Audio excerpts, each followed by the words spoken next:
Yon, magandang buhay. I'm back. Again, it's Mang Bless.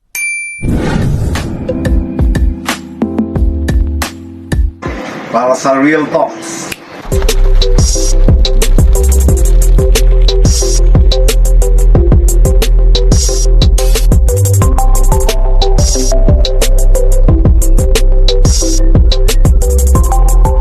Magandang buhay, I'm back. It's Real Talk number 69 with Mang Bless.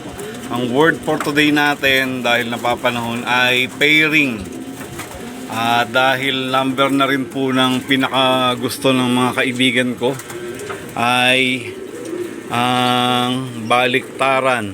Yan, 69. At dahil magre-ready na rin tayo dahil nga napaaga, dahil sa mga release, prepare na rin natin. Pero hindi pa tayo muna magpe-pairing.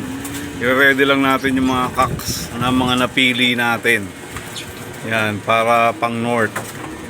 Yan. At naka-ready na rin naman ng mga hens. Yan. Bakit po pairing? No? Kasi po, lalong-lalo na ngayon, sa maraming newbie at lalong-lalo na po sa mga hindi talaga newbie, isa lang po ang may papayo ko sa pairing. At yun po ay parang basic lang naman sa manok. Crossing po ang pairing na panglaban. Cross po dapat. Kung meron po kayong naririnig na talagang meron namang mga nag-inbreed o nagla-line breed o minsan lock breed, pero ang probability po nun o chance na manalo, check nyo rin po muna. Meron pong kwento ng panalo pero mas madalas po yung kwento ay hindi masyadong panalo. Kasi talaga kung sa manok, kung makikita nyo po sa lahat ng laban, kaya tawag po nila ay battle cross. Dapat po sa kalapate ganun din race cross. Bakit po? Kasi doon po kinukuha yung vitality, no, sa mga crossing ng mga malalakas na genes o ng mga genotype ng kalapate. Kasi kapag inbreeding, alam nyo po ba na mas lamang na nakukuha yung mga weaknesses, although na perpetuate nila yung genes, pero mas mahihina po ang labas. Kaya kung mapapansin nyo po, yung mga inbreds, marami na po mga fault yan. Swerte kayo pag mga external lang, no, sa pairing, no, sa mga balahibo, sa mga abnormality, sa mga web pit, ang tinatawag nilang mga pato, o yung mga split feather, yung mga nakabaliktad, o yung mga puyo, o yung mga iba-iba pa. External lang po yan, pero mas nakakalungkot po pag yung internal ang ano. Kaya strict po sa akin kapag laban, panglaban po talaga dapat. Kaya crossing. Kaya yung ibang nagtatanong, okay po ako pero hindi po ako talaga approved na 100%. Meron po paminsan-minsan, may mga linya rin. Pero pag lumalapot na, mataas po talaga yung risk ng weakness nila. No, yan po yung aking opinion lang po dito sa Real Talk muna to sa pairing, no. Kasi kahit pagbali-baliktarin mo po yung number na 16, yung mga position po na gagawin mo, pag magkalinya po yan o lumalapot po yung linya, mag-abang na po kayo, no? Sa pairing din po, lagi kong piniprepare, sinasabi, yung preparation, no? Kasi lagi ko pong bumabaon dito yung kailangan yung preparation mo to win, hindi preparation mo to fail o to lose. Kasi po sa maraming pagkakataon, narito na naman uli ako, parang 5 to 6 years, 8 years ko nang sinasabi, lalong-lalo na po sa mga may sakit. Reviewin nyo na po yung nagpo-produce po ng mga may sakit lagi. Carrier na po yan. Sorry po, experience ko lang po ito, hindi po ito pangkalahatan. No? May mga weak po na pairing sa mga respiratory, may mga weak, makikita nyo po laging may bulutong, meron pong iba po mas malala, yung mga weak sa mga outbreak, no? Yung mga sakit na lumalabas ngayon. Again, hindi ko po sinasabi kung ano yung eksaktong sakit, yung iba lang pong magagaling doon. Lagi ko pong sinasabi dyan, blind treatment. Kung ano po yung pinakamalapit, no?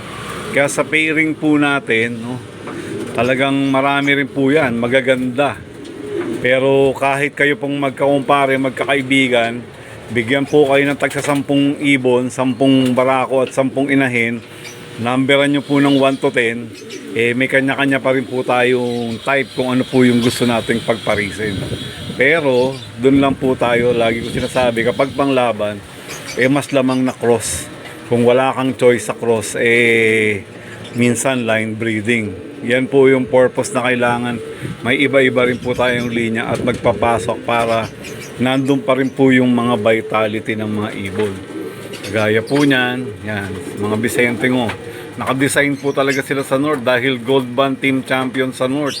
At lintik po yung mga lap queens po niya. Ganon din po ito, no? Yung mga deadliest. Although yung nananalo naman po sa South, pero yung sinasabi ko pong panalo, yung lap winner at fair weather.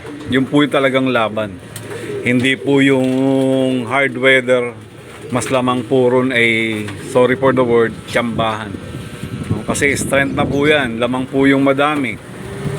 Kasi sa pairing po, lalong-lalo na po ngayon, no? Dahil gusto nyo lang pong takutin ko kayo ng konti, talagang malaki po yung pain.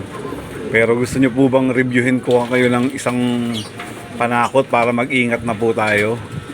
Ang mga kalaban po natin, 100 pataas o plus or minus. Yung mga ibang big lops, kumukuha ng sing-sing sa lalabanan natin. At higit sa lahat, sa kanila 24/7, nakatutok, may taga-kutkot, loaded ng mga supplement, subok yung mga linya, at proper yung mga training. Diba, nakakatakot. Paano tayo mananalo? Kaya kailangan ingatan na po natin yung ilan. Although meron naman po sa probability na kahit konti lang ay nakakapuwing naman po paminsan-minsan. Kaya dun po yung hope natin. Para sa mga, sabi ko nga, ay sa mga regular o kaya mga minor players lang, no? Kasi yan po yung kaibahan natin sa Belgium. Sa kanila, kaya may tinatawag na golden wing. Kahit napakadami mong ibon, 5 lang po yung pipiliin mo para sa qualifying kung talagang magaling ka pumili. Sa atin, wala tayong choice, no? At dahil 7 minutes na po, overtime na naman po ako, ang flashback na lang po natin na pwede nating maipang silaw, no? Yan tutok. Kasi may mga lahi naman eh. At papahupain ko rin po kayo bago mag 8 minutes, no? Kasi kung matatakot din po tayo, kung titignan po natin yan, magmula 1980s, paiba-iba naman po yung mananalo. Kahit lagi po nilang sinasabi nga, subok na pares na po yan. Bakit yung iba't ibang linya at iba-ibang loop lumilipat yung championship? Kasi wala po talagang subok, no? Merong competitiveness. Yan po yung gusto kong idiin dito, yung competitiveness, no, natin, no? Pero kung titingnan natin yung mga nanalo nung nakaraan, di ba? Bawat taon may overall yan. Nasa na po sila, no? Hindi po nila mahawakan po yung championship. Marami pong pwedeng humawak po niyan. Pati yung mga sinasabi nilang subok. Yan. Kaya dyan po yung chance natin. Kaya yan po yung hope na binibigay ko sa inyo. Kaya paghandaan nyo na po yung pairing. Kahit kung mga dapat yung baliktarin nyo na. Yung mga mali, baliktarin nyo na para maitama. No? Ganyan din sa buhay-buhay. Hindi ako matatapos na hindi ako ang safeguard nyo. No? Yung sa palagay mo talagang not so good, mali, hindi maganda result niyan. Pero kung tama, honest at fair ang yung ginagawa, maganda po yung result niyan. At dahil dyan, na 9 minutes na. Peace. Thank you.